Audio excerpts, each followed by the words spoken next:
Hi guys, so in this video, I will be teaching you the process of integration, the fundamental integration formulas, integration by substitution, particularly trigonometric substitution, integration by parts, and the application of integral calculus.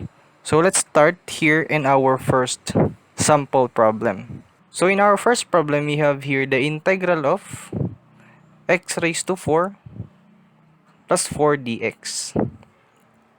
Now, integral calculus is actually distributed.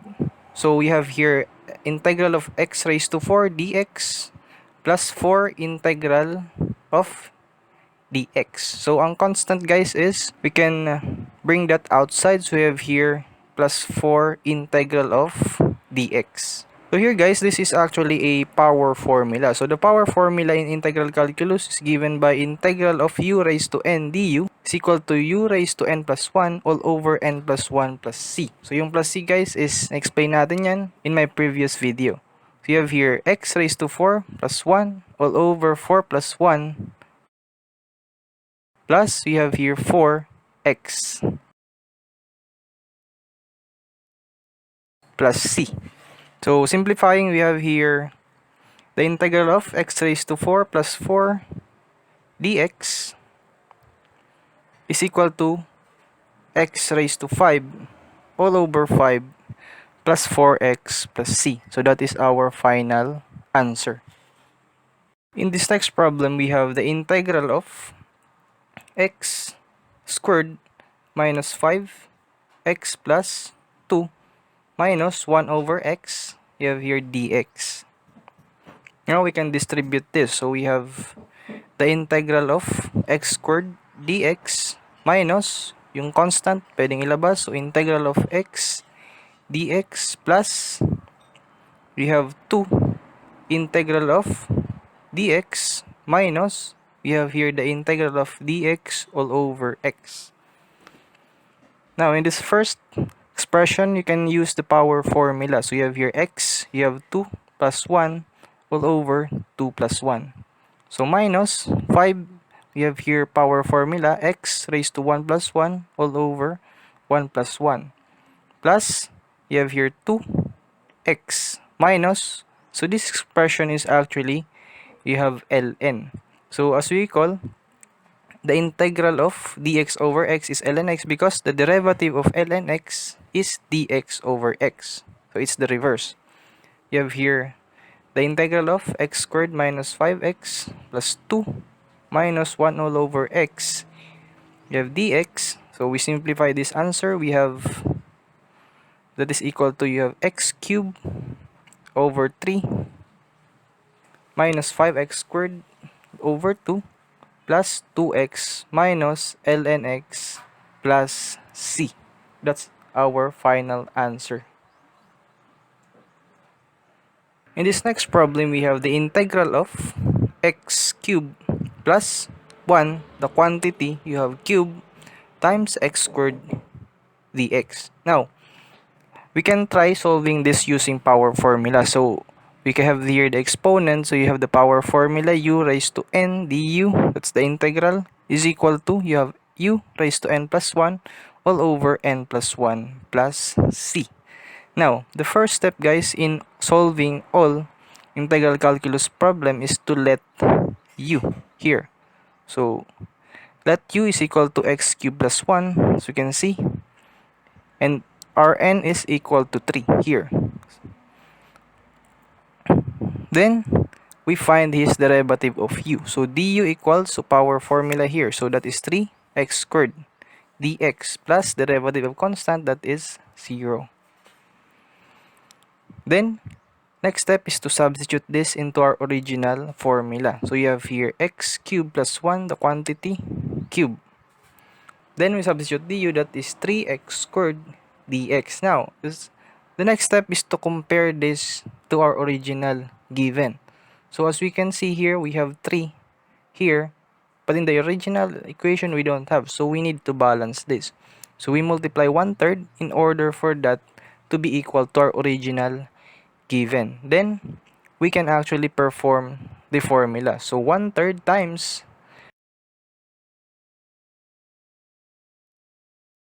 We have u here, that is x cubed plus 1 raised to, you have n plus 1, so that is 3 plus 1 all over, we have 3 plus 1, then of course you have here plus c. So we simplify this.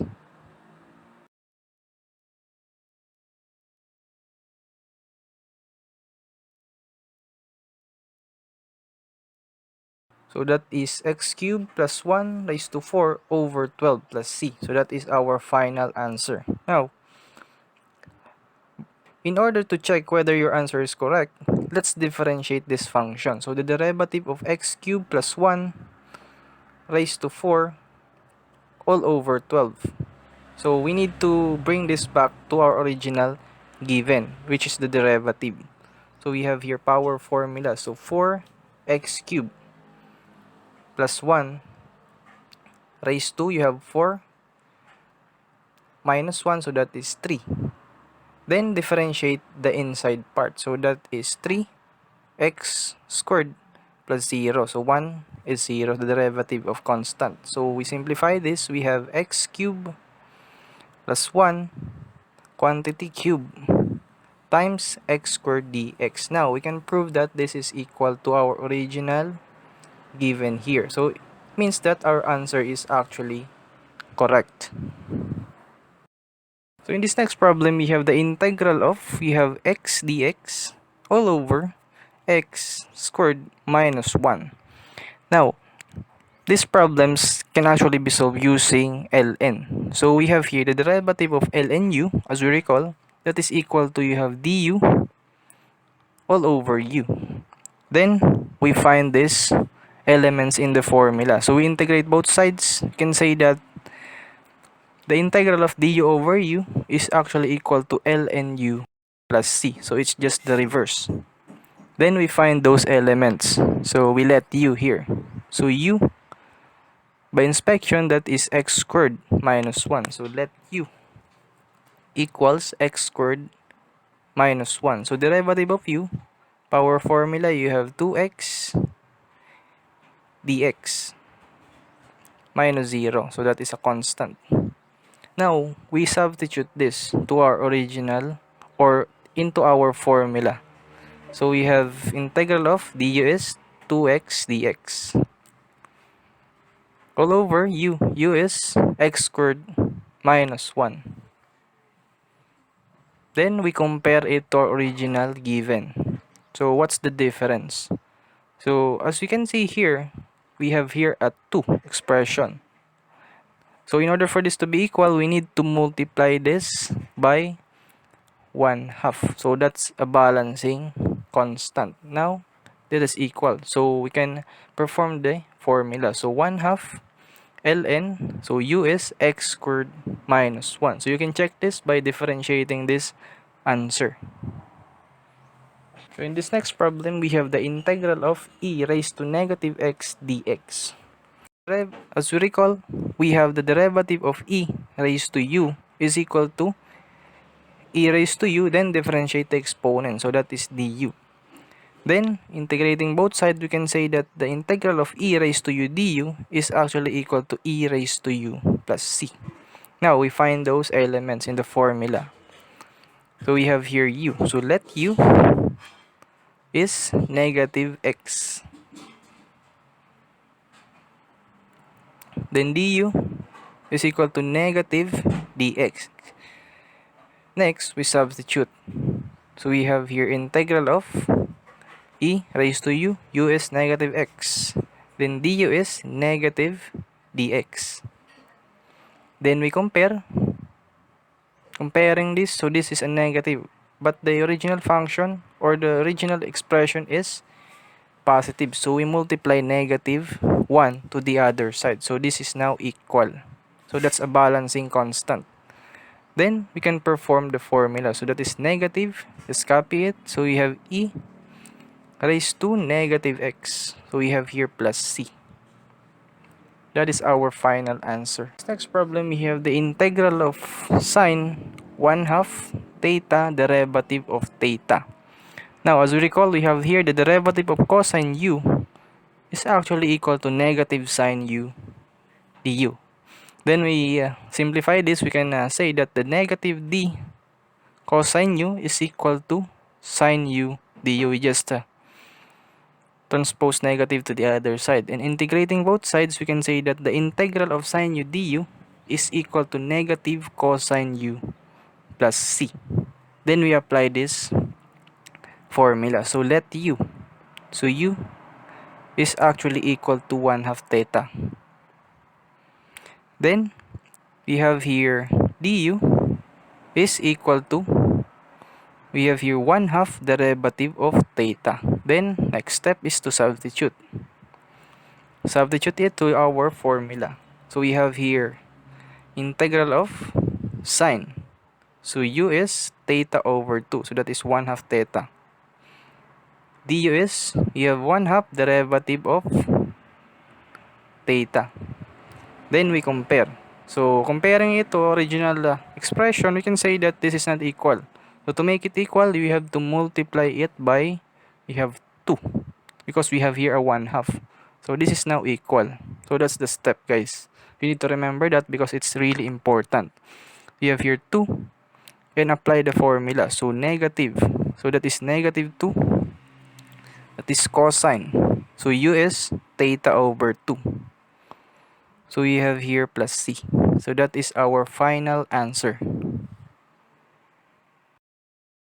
Now in this next problem we have the integral of x times e raised to x dx. Now by looking at this expression, we can say that we cannot perform this using our typical, you have e raised to x dx because you have x here. So that is a problem, guys.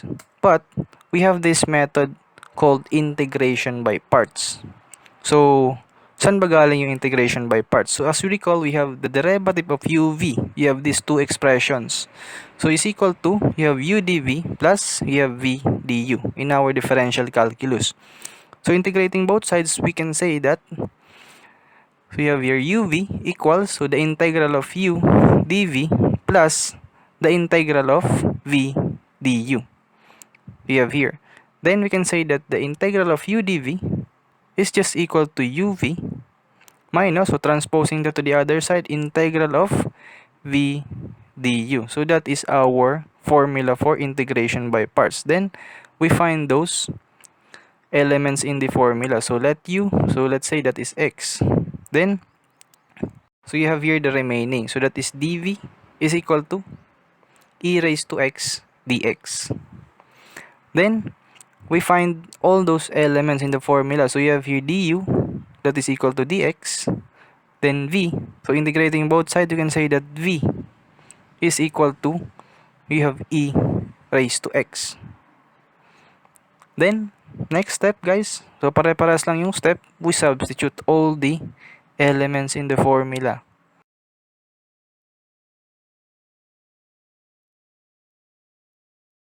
So we have here integral of u dv, so that is xe raised to x dx equals, so u. So u is, we have here x.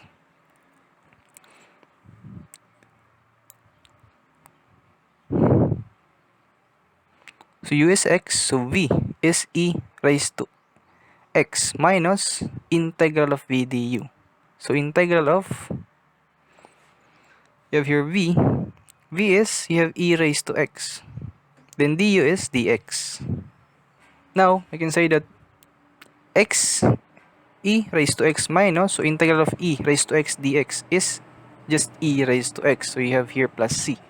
So that is our final answer. So we can simplify this. We have here e raised to x. So common factor kasi yung e raised to x. So we can say that e raised to x times quantity x minus 1.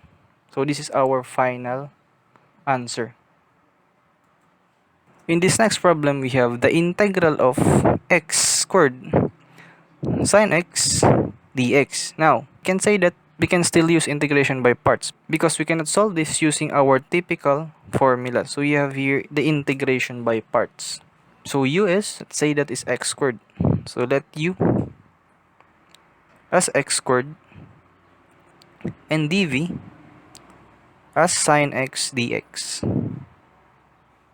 Then we find those elements in the formula. So you have here du is equal to 2x dx. So integrating both sides, you have v equals to the integral of sine x dx, so negative cosine x. So the integral of u dv, so that is x squared sine x dx, is equal to uv. So u is x squared. So v is, we have here negative cosine x minus the integral of, we have here negative cosine x, that is v, and du is 2x dx. Then we simplify this. So as we can see here guys, this integral of cosine x times 2x cannot be actually solved using those typical formulas. So we again use integration by parts for this expression.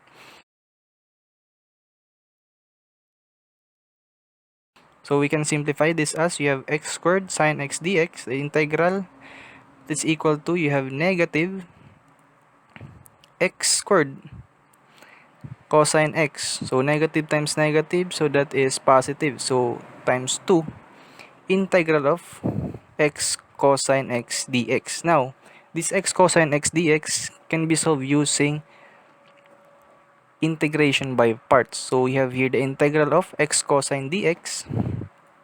So we have here integration by parts for the second time. So let u, that is x. Then we can say that dv, so that is cosine x dx. So du is equal to dx. Then integrating here both sides, you can say that v is actually equal to, you have here sine x. Then we just substitute all those elements. So we have here integral of u dv, that is equal to uv minus integral of v du. So u is,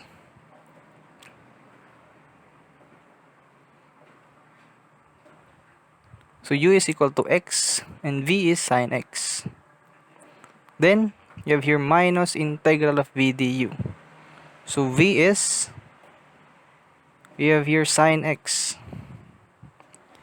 Then du is dx.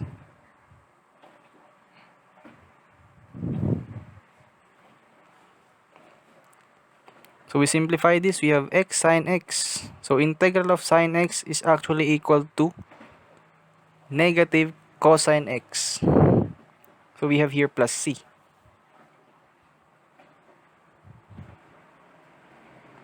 So we simplify this as, you have x sine x. So negative times negative, positive. So cosine x plus c. Then we have this. So we can substitute this to our answer there. So after substituting, we have here our final answer. We have here integral of x squared times sine x squared x dx is equal to, you have negative x squared, you have cosine x plus, so you have 2 times the quantity. So that is x sine x plus cosine x.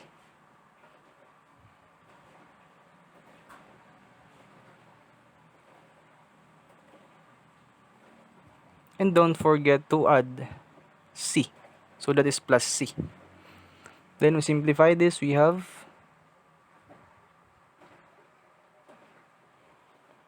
so negative x squared cosine x. So we just distribute 2. So 2x sine x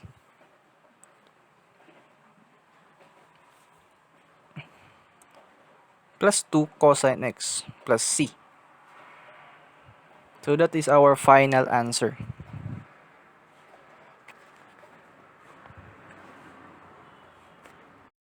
In this next problem guys, we have the integral of sine squared x cosine cube x dx. Now, this problem, guys, can actually be solved using our trigonometric identities. So, you can say that sine squared x times, we have here cosine squared x times cosine x. So, we just separate cosine squared x because if we recall in our trigonometry, the Pythagorean identity says that and proves that sine squared x plus cosine squared x is equal to 1. Therefore, we have cosine squared x is equal to 1 minus sine squared x.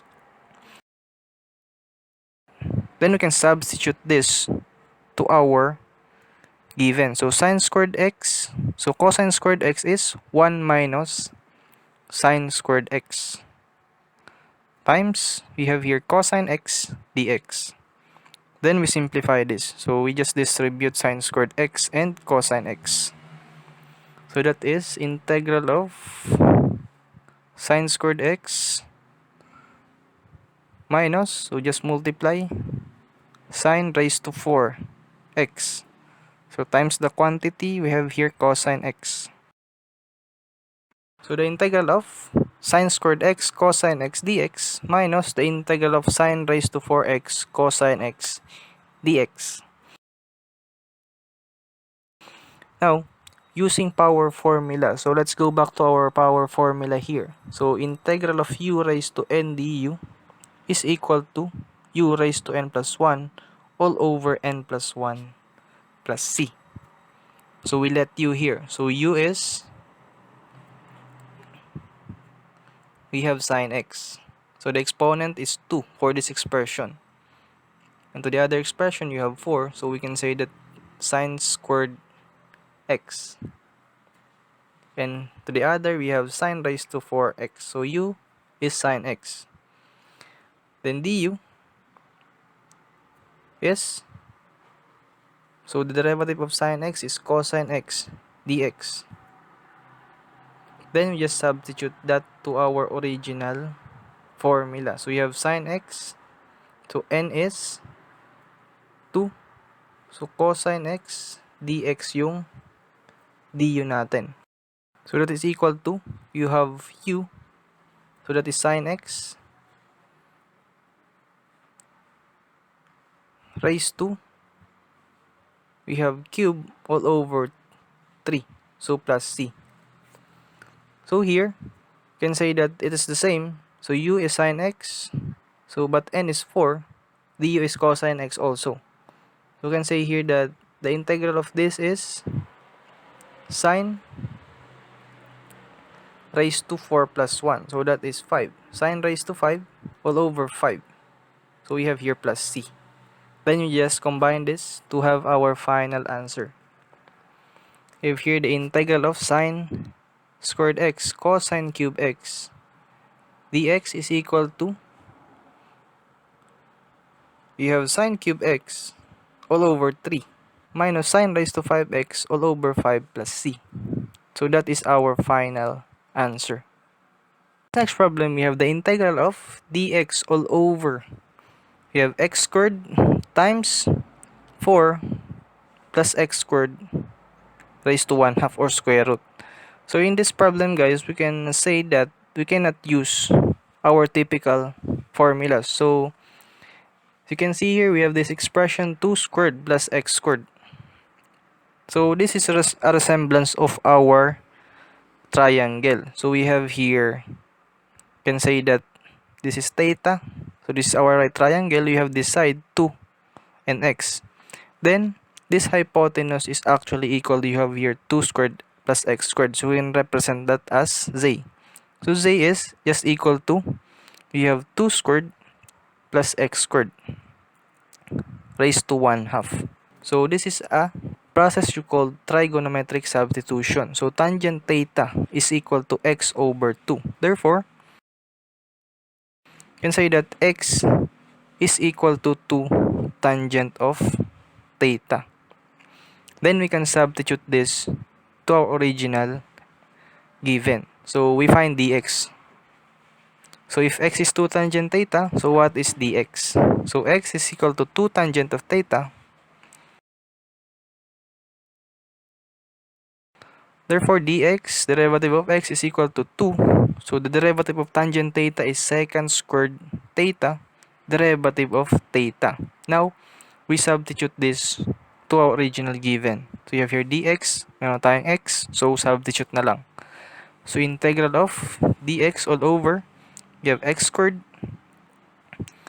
square root of 4 plus x squared.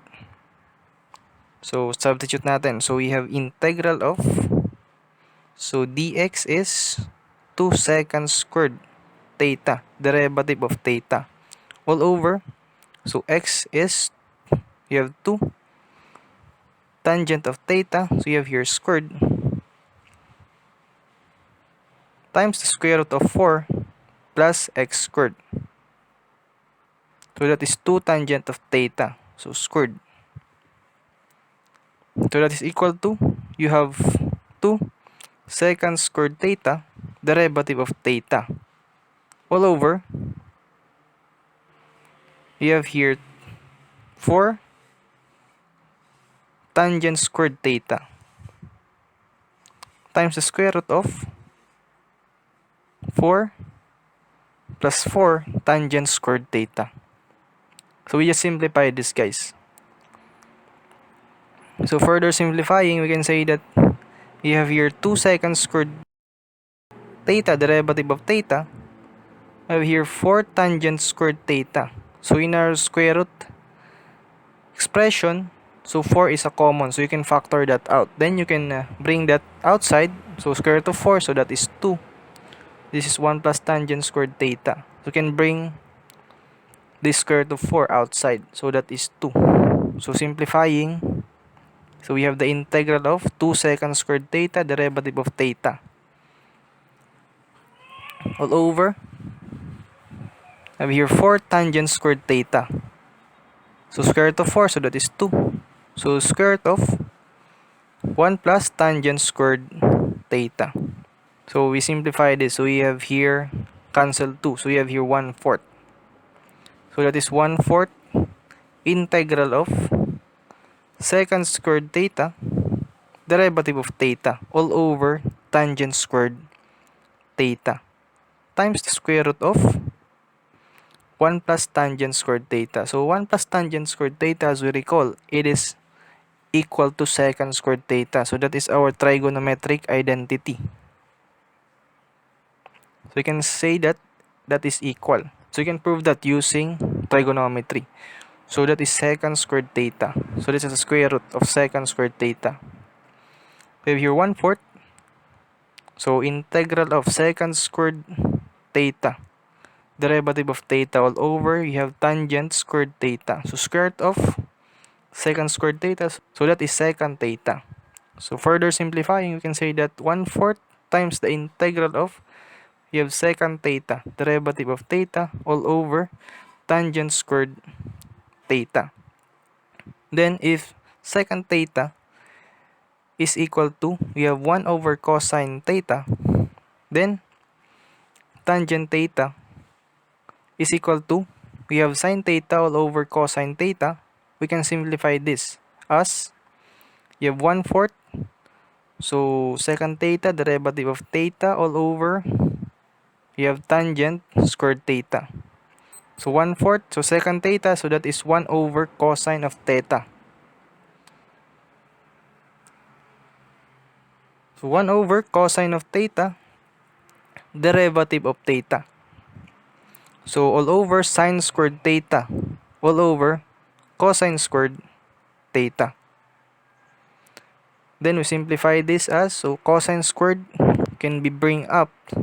So cosine squared all over cosine theta, so that is cosine theta. We multiply this cosine squared theta into our numerator. So that is sine squared theta. So this is derivative of theta. So we have here 1/4. So cosine theta, derivative of theta, all over, you have here sine squared theta. So 1/4 is equal to, so we can bring sine squared theta up. So the exponent will be negative. So sine raised to negative 2 theta cosine of theta, derivative of theta. Now we can apply here power formula. So we have an exponent of negative 2.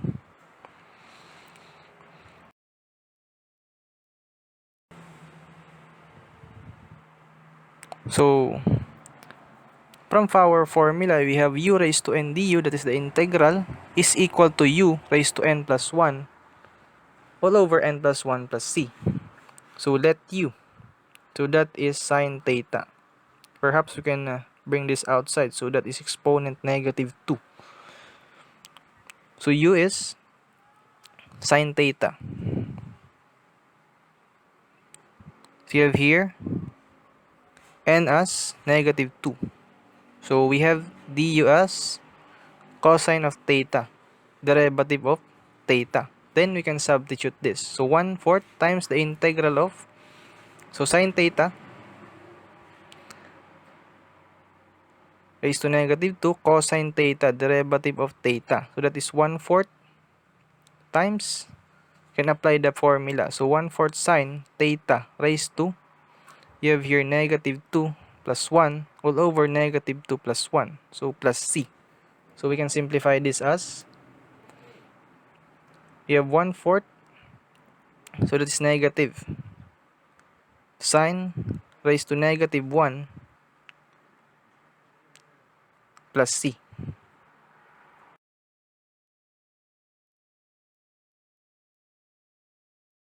So negative 1/4, you can simplify that as all over sine theta. So plus c.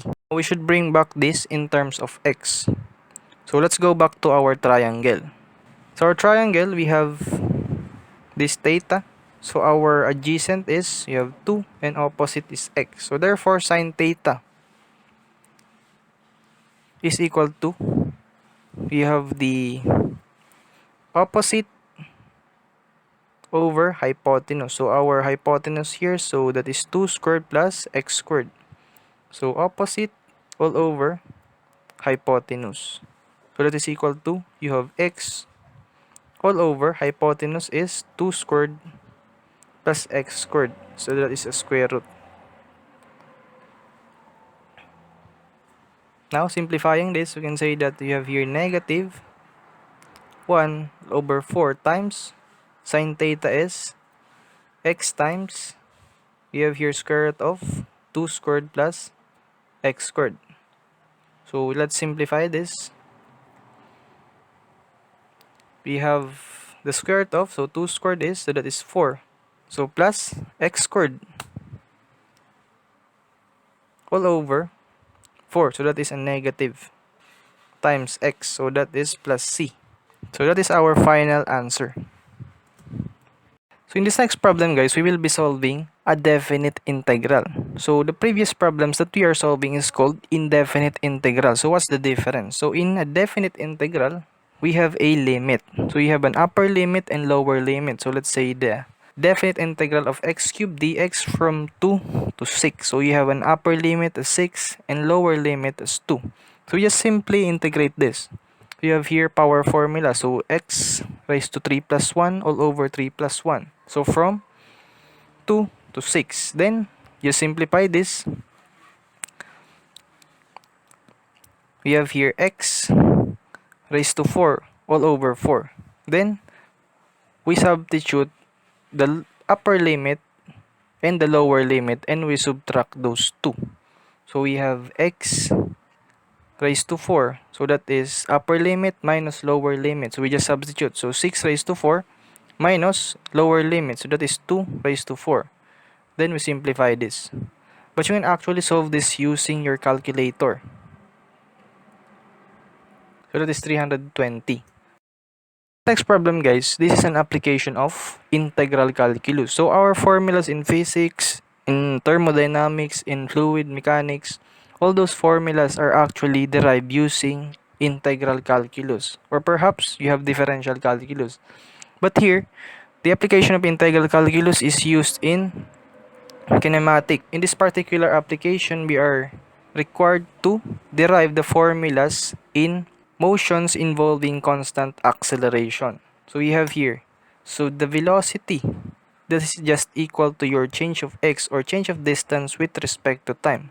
Or we can say that that is differential of x with respect to time. And acceleration is your change of velocity all over change of time, or that is derivative of your velocity with respect to time. So we have these two concepts. So yun lang guys ang tatandaan nating concept.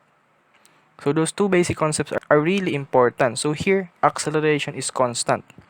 So using this expression, we can say that a dt is equal to derivative of velocity. So integrating both sides, we have here dt from 0 to t and v from initial, that is vo, to final velocity v. You have here a, so that is t from 0 to t. So that is equal to, you have v from initial velocity to final velocity. Then we just substitute this upper and lower limit. So we subtract. So t minus 0 times a is equal to, you have here v minus v sub o. By simplifying this, we can say that the final velocity is equal to your initial velocity plus acceleration times time. So that is our first formula. Now, using the first concept, that is the velocity is equal to differential of x with respect to time, and you have a differential of velocity with respect to time, you can combine these two concepts. So the first, we have dt, that is dx over v. Now we substitute this to our acceleration there. So we can say that a is equal to, we have dv, so dt is dx over v. So we simplify. So we have here a, that is v dv all over dx. Then we multiply dx to both sides. We can say that a dx is equal to v dv. So integrating both sides, from, for dx we have initial x, that is x sub 0, to final x. So from vo to v. So integral of dx, so that is just x. So from x sub 0 to x, so that is equal to, so you have this power formula guys. So that is v, so exponent 1, so that is 1 plus 1. So v squared all over, so 1 plus 1, so that is 2. From v sub o to v. Then we simplify this. So we have upper minus lower limit. So a times x minus x sub o is equal to, we have here final velocity squared all over 2 minus initial velocity squared all over 2. Then we simplify this. So we multiply 2 to both sides. And say that final velocity squared minus initial velocity squared is equal to your twice of acceleration times your displacement, x minus x sub o. So you have this formula. Then the concept of average velocity in constant acceleration, that is change of distance with respect to time. So x minus x sub o over t. Or you have the average, so that is final plus initial velocity all over 2. So one concept yun guys na kailangan pa rin natin ma-familiarize. So we can simplify this as, we have 2 times x minus x sub o times t. So multiply 2 both sides. So that is equal to v plus vo. Then we extract v. We transpose vo to the other side. Then we substitute this to our expression that we have the final velocity is equal to, we have vo plus at. So we have derived this using integral. So substituting, we can say that 2 times displacement, change of displacement all over time, minus initial velocity is equal to vo plus at. So we simplify this. So we have here 2 times displacement. So x minus x sub o all over t. So equals, so yung negative vo, i-transfer natin sa kabila. So that is 2vo. So vo plus at. Then we multiply t to both sides. So 2 times x minus x sub o is equal to 2 VOT plus, you have here AT squared. Then, we divide 2 to both sides to simplify this. We have x minus x sub o, that is your displacement, is equal to VOT plus 1 half 80 squared. So, 80 squared over 2. So, this is again another formula. So, that's it guys. We have derived those formulas. So, i-summarize natin. So, our first formula, that is V is equal to VO plus AT.